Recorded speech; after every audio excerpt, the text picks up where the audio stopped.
भगवान बुद्ध आत्मज्ञान की खोज के लिए तपस्या कर रहे थे।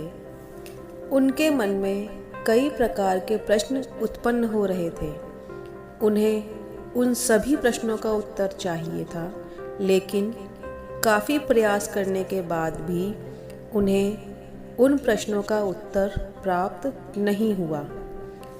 महात्मा बुद्ध आत्मज्ञान की प्राप्ति हेतु कठिन तपस्या करने लगे। उन्होंने बहुत कष्ट सहन किए, कई सारे स्थानों की यात्राएं की, लेकिन उन्हें जो समाधान चाहिए था वह उन्हें प्राप्त नहीं हुआ। एक दिन उनका मन निराश होने लगा। वे सोचने लगे कि मैंने धन, माया, मोह और संसार समस्त वस्तुओं को भी छोड़ दिया है, फिर भी मुझे आत्मज्ञान की प्राप्ति नहीं हुई। क्या मुझे कभी भी आत्मज्ञान की प्राप्ति होगी? मुझे इसके लिए आगे और क्या करना चाहिए? ऐसे ही कई प्रकार के प्रश्न बुद्ध के मन में उत्पन्न हो रहे थे।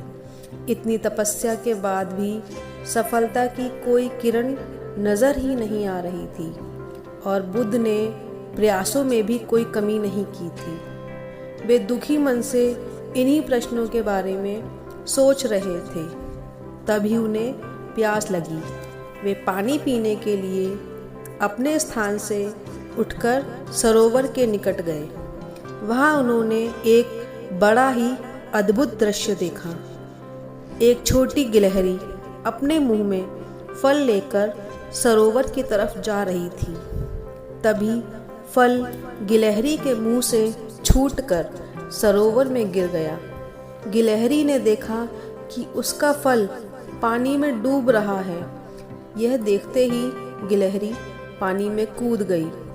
अपने भीगे हुए शरीर को लेकर गिलहरी पानी से बाहर आई और उसने अपने शरीर के पानी को झाड़ दिया और फिर से सरोवर में कूद गई। वह बार बार यही क्रिया दोहरा रही थी। भगवान बुद्ध उसे ऐसा करते हुए एकटक देख रहे थे, लेकिन गिलहरी इस बात से अनजान लगातार अपना वही काम कर रही थी। बुद्ध सोचने लगे, गिलहरी इस प्रकार से कभी भी इस सरोवर को सुखा नहीं पाएगी, लेकिन इसमें हिम्मत बहुत है, तभी तो पूरी शक्ति के साथ सरोवर खाली करने का प्रयास कर रही है। तभी अचानक बुद्ध के मन में विचार उत्पन्न हुआ कि यह गिलहरी एक छोटा सा जीव है, फिर भी अपने लक्ष्य को प्राप्त करने के लिए जी जान से जुटी हुई है। मैं तो फिर भी एक मनुष्य हूँ। आत्मज्ञान प्राप्त ना होने से मन में निराशा उत्पन्न होने लगी। मैं फिर से पूरी लगन के साथ तपस्या करूँगा।